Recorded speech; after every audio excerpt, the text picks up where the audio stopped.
మా పార్టీ గురించి, మా పార్టీ నాయకుడి గురించి, మా పార్టీ ఫ్యామిలీ మెంబర్స్ గురించి, నాయకుడి ఫ్యామిలీ మెంబర్స్ గురించి ఎంత అబ్యూజివ్ పోస్టింగ్స్ పెట్టారో మీకు తెలుసు. మీకు తెలిసి మీరు గమ్ముకున్నారు. ఈరోజు ఆ విషయాన్ని కప్పిపుచ్చి మేము దానికి స్పందించి ఏదైనా యుద్ధం అంటే యుద్ధం, మీరు యుద్ధానికి రాదు మేము సంధి చేసుకుంటామని అంటే సంధికి మేము దేనికైనా రెడీని.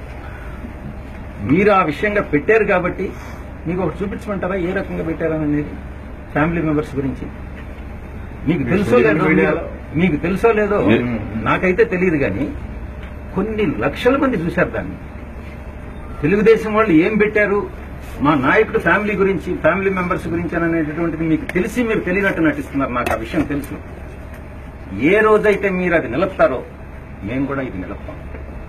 అది నిలపనంత కాలం లోకేష్ కాదు కదా, చంద్రబాబు నాయుడు గారు కదా, ఎవరి మీదనైనా పెట్టేదే మీరు కేసులు పెట్టుకోవాలని అనుకుంటే పెట్టుకోండి.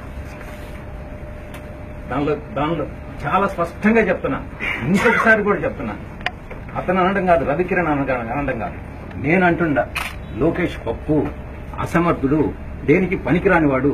మీరు రాసుకుంటే కేసు పెట్టుకోండి. మీరు కేసు